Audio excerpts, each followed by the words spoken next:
Assalamualaikum warahmatullahi wabarakatuh. Selamat datang, selamat bergabung dengan kanal Pak Pondit. Mari kita belajar bersama Pak Pondit untuk membahas tentang fisika dasar. Pada kesempatan kali ini kita akan mempelajari tentang hukum Newton, utamanya yang berkaitan dengan gerak. Jadi kalau sebelumnya kita sudah membahas tentang gerak itu sendiri, pada kesempatan kali ini kita akan mempelajari tentang penyebab gerakan, yaitu hukum Newton yang membahas tentang gerak. Tujuan kita mempelajari bahasan ini adalah nanti mahasiswa diharapkan bisa menggambarkan hubungan antara gaya, massa, dan percepatan F, M, dan A. Kemudian yang berikutnya bisa menghitung besarnya gaya gesekan, apakah itu gaya gesek statis maupun gaya gesek kinetis yang selalu timbul karena adanya gerakan. Dan yang berikutnya bisa menghitung besarnya gaya dan percepatan karena adanya gaya gesekan atau karena pengaruh gaya gesekan. Kita bahas yang pertama tentang hukum Newton 1 tentang kelembaman atau kesetimbangan. Jadi menyatakan bahwa setiap benda itu akan tetap pada keadaan diam, kalau benda itu diam, atau gerak lurus beraturan atau gerak beraturan, jika benda itu bergerak. Kecuali bila ada gaya yang bekerja sehingga akan merubah keadaannya. Jadi untuk merubah keadaan dari diam menjadi bergerak atau gerak lurus beraturan atau gerak beraturan menjadi gerak tidak beraturan atau berubah beraturan, maka harus ada gaya yang bekerja sehingga akan merubah keadaannya. Jadi sifat benda itu akan tetap berada pada keadaannya, yaitu diam atau bergerak lurus beraturan. Itu adalah sifat inersia atau kelembaman dari suatu benda. Nah, ini bisa digambarkan kalau ada sepeda motor yang bergerak, kemudian secara tiba-tiba direm, maka benda tersebut tetap akan mempertahankan keadaannya, tetap bergerak. Tapi karena ada hambatan, maka akan ada hentakan yang menyebabkan benda itu berhenti. Dalam bentuk persamaan dinyatakan sigma F sama dengan 0. Sigma F adalah resultan gaya yang bekerja pada benda. Kemudian yang kedua berkaitan dengan hukum kedua Newton tentang gerak itu sendiri. Jika sigma F adalah gaya resultan atau resultan gaya yang bekerja pada benda bermassa M, maka hubungan percepatan benda A dan resultan gaya sigma F dirumuskan sebagai sigma F sama dengan M kali A. Jadi sigma F itu adalah jumlah gaya yang bekerja pada benda. Jadi karena mungkin saja pada suatu benda itu akan ada beberapa gaya yang bekerja pada benda itu, apakah ke kanan, ke kiri, arahnya kemana. Nah, itu akan dicari resultannya, yang searah dengan gerakan. Jadi sigma F sama dengan M kali A. Sigma F itu adalah resultan gaya, M adalah massa benda, dan A adalah percepatan gerak yang ditimbulkan karena sigma F tidak sama dengan 0 atau sigma F-nya ada. Kemudian yang berikutnya adalah berat dan massa. Ini sebetulnya sudah kita bahas. Jadi berat sebuah benda adalah gaya yang dialami benda karena adanya percepatan gravitasi G. Sehingga kalau ada gaya gravitasi, maka cenderung benda yang diam itu akan bergerak ke bawah. Jadi arahnya itu tegak lurus dengan permukaan bumi, tegak lurus. Berat benda bermassa M dinyatakan dalam bentuk persamaan W sama dengan M kali G. Ya, W sama dengan M kali G. Jadi jika ada seorang yang memiliki massa 70 kg, jadi jika ditimbang gitu ya, massanya 70 kg, maka berat orang tersebut adalah W sama dengan M kali G. 70 kg dikalikan 9,8 meter per sekon kuadrat, ya, 686 Newton. Jadi satuan berat itu adalah Newton karena termasuk dalam besaran gaya. Ya.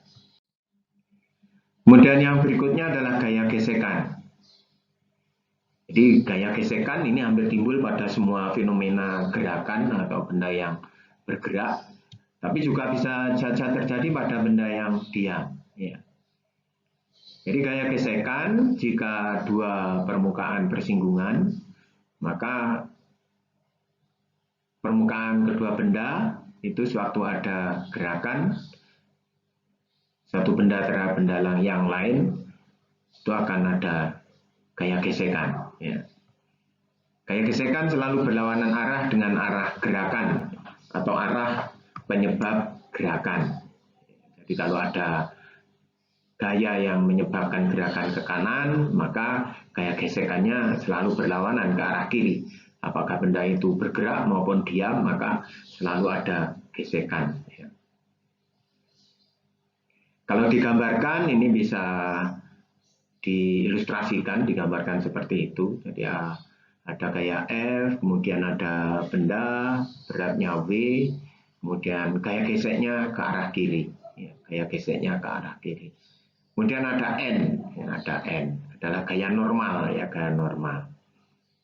Jadi dasar dari free body diagram untuk menggambarkan gerakan itu nanti seperti itu.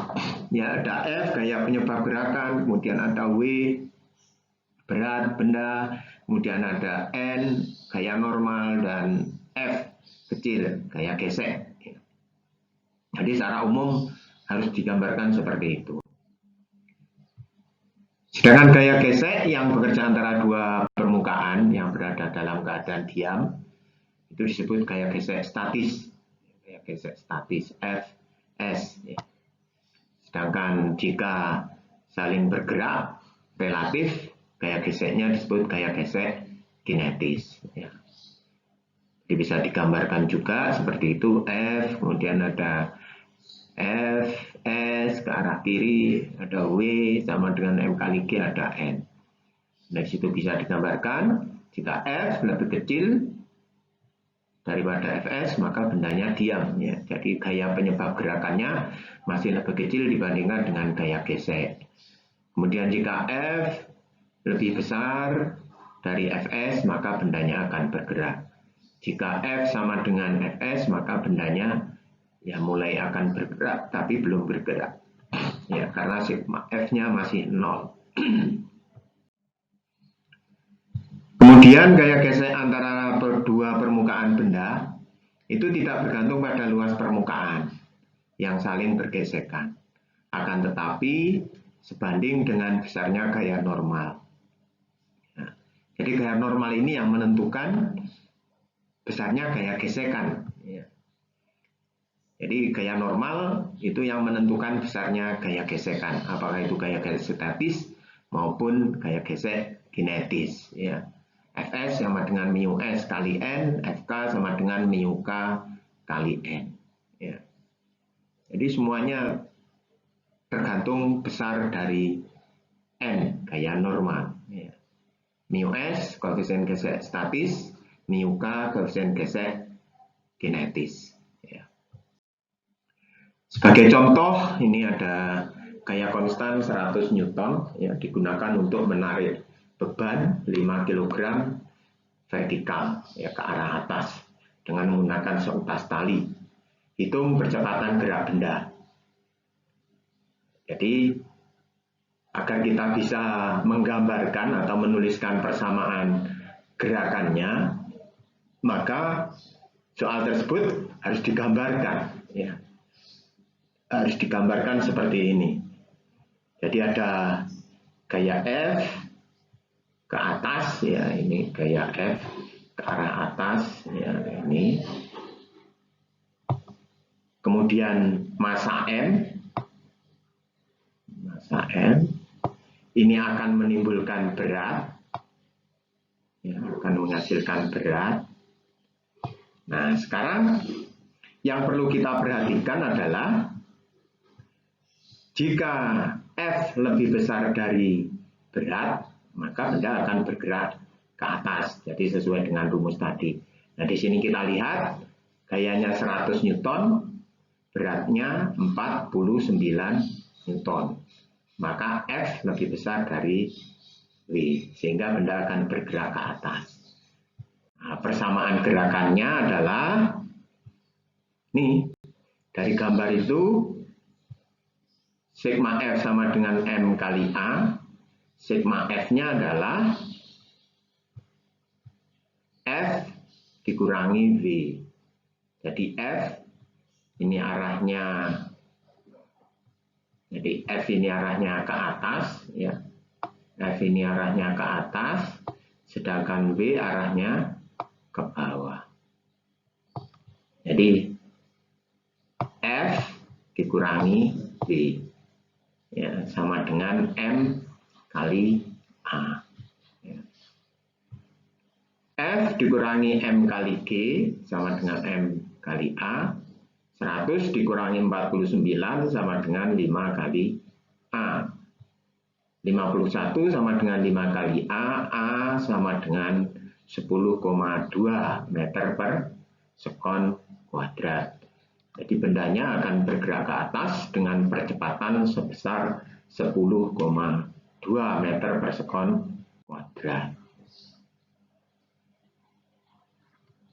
Kemudian contoh yang berikutnya, gaya 50 Newton menarik beban 50 kg di atas suatu bidang datar licin tanpa gesekan.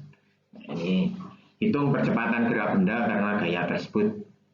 Nah, ini soalnya lebih mudah karena tidak ada gesekan.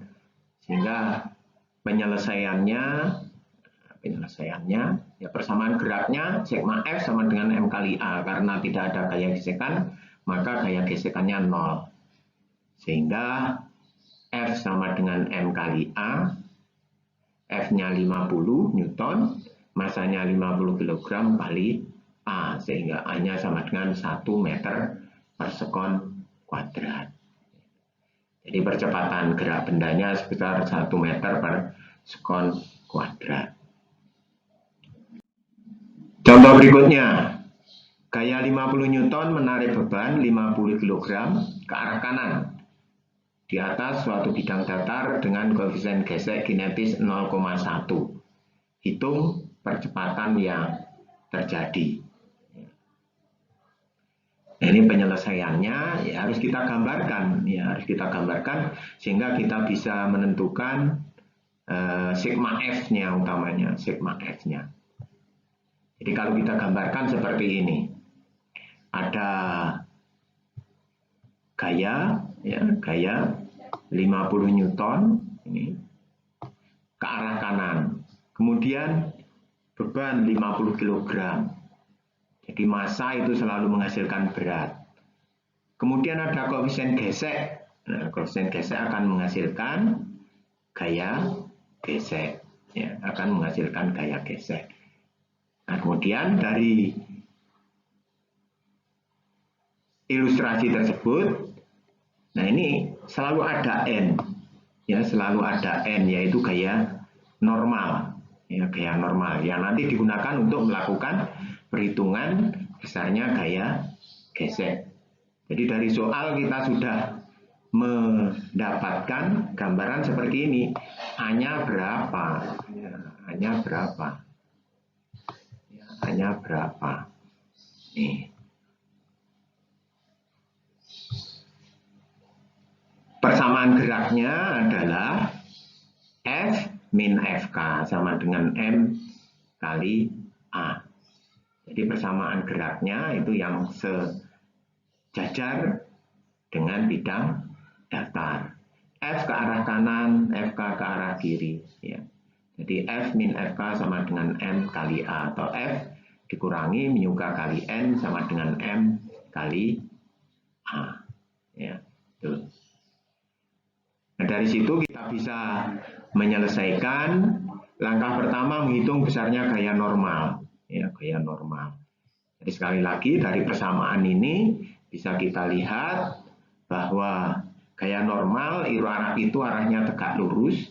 Jadi yang dalam arah tegak lurus itu ada dua komponen, ya, ada dua komponen gaya, ya, N ke atas dan W sama dengan MG ke arah bawah.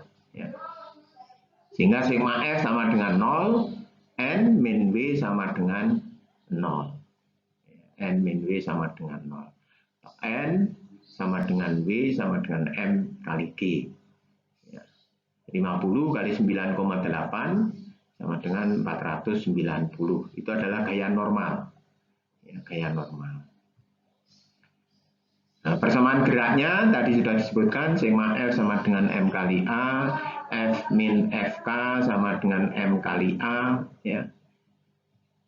F min mu K kali N sama dengan M kali A. Jadi F-nya tadi sudah diketahui, mu K-nya diketahui, N-nya sudah diketahui di atas itu sama dengan M kali A. Ya. Sehingga 50 dikurangi 0,1 kali 490 sama dengan 50A. 50 dikurangi 49 sama dengan 50A. 1 sama dengan 50A, A sama dengan 0,02 meter per sekon kuadrat. Jadi itu adalah percepatannya. Ya. 0,02 meter per sekon kuadrat. Kemudian contoh yang berikutnya ada gaya 100 Newton dengan arah 30 derajat yang menarik beban 50 kg di atas bidang datar dengan koefisien gesek 0,1. Hitung percepatan yang ditimbulkan. Jadi sama dengan yang sebelumnya kita gambarkan. Nah, ini ada sedikit perbedaan karena arah gayanya 30 derajat, ya. Arah gayanya 30 derajat ini. Ya, 30 derajat. Maka ini membentuk sudut, ya. Ini. Nah, arah gayanya ini 30 derajat. Sehingga setiap membentuk sudut, gaya itu harus diuraikan dalam arah vertikal dan horizontal. Ya. Dalam arah horizontal, ini F cos 30, ya. Ini rumus trigonometri, ya. Dengan arah vertikal akan menghasilkan F sin 30. Ya. F sin 30. Sehingga gambarannya nanti bisa dituliskan untuk persamaan geraknya. Ini akan menjadi sigma F sama dengan M kali A. Jadi yang searah dengan A itu selalu positif. Yang searah dengan A itu ya ini. Ya. F cos 30. Jadi sigma F itu F cos 30 dikurangi FK, ya, arahnya ke kiri, sama dengan M kali A. Jadi sigma F-nya itu sama dengan F cos 30 dikurangi FK. Ya. Sama dengan M kali A. F cos 30 dikurangi mu K kali N sama dengan M kali A. Nah, yang F-nya sudah diketahui 100, cos 30 bisa dihitung, mu K-nya sudah ada, N-nya gaya normalnya. Untuk menghitung gaya normal, nah ini. Ya, ini. Gaya normal itu dalam arah tegak lurus permukaan bidang. Jadi ada komponen gaya normal itu yang membentuk gaya normal ini. Ada N, F sin 30, dan W sama dengan M kali G. Ya. Sehingga sigma F sama dengan 0, ya. N plus F sin 30. Jadi yang positif, ini yang arahnya ke atas, ya. Jadi ini dijumlahkan, yang arahnya ke atas. Kemudian dikurangi W, ya, arahnya ke bawah, berlawanan arah. Ya. Sehingga N sama dengan W min F sin 30 pindah ruas, W pindah ruas, F sin 30 pindah ruas. Sehingga N sama dengan MG dikurangi F sin 30 derajat. N sama dengan 50 kali 9,8 dikurangi 100 kali 0,5. Ya. Nih, hasilnya adalah 440 Newton. Jadi gaya normalnya sebesar itu. Sehingga untuk persamaan geraknya, tadi sudah ya, sigma F sama dengan M kali A, itu sigma F-nya adalah F cos 30 dikurangi F K. Ya. Jadi sigma F-nya itu F cos 30 dikurangi FK sama dengan M kali A. F cos 30 min mu K kali N sama dengan M kali A. F-nya 100, cos 30 0,866, mu K-nya 0,1, N-nya tadi sudah dihitung 440 sama dengan 50A. Diselesaikan, diperoleh hanya 0,852 meter per sekon kuadrat. Ya. Nah, ini soal latihan yang bisa Anda selesaikan. Ada 1, 2, 3, 4, 5 soal. Ya. Itu bisa diselesaikan. Nanti kalau sudah selesai mengerjakan, ya, bisa dikirimkan ke email saya. Ya. Bisa dikirimkan ke email saya. Jadi demikian tadi pembahasan tentang hukum Newton tentang gerak, ya. Bisa Anda pelajari, soal-soalnya Anda coba kerjakan, latihan contoh soalnya dipahami, urutan pengerjaannya, sehingga nanti bisa menyelesaikan latihan soal dengan baik. Ya. Jangan malas untuk mencoba, jangan takut salah, ya. Karena alon-alon sing penting ngerti, ya. Alon-alon sing penting paham. Saya kira itu bahasan kita kali ini tentang hukum Newton. Saya akhiri, selamat pagi, siang, sore, malam. Assalamualaikum warahmatullahi wabarakatuh.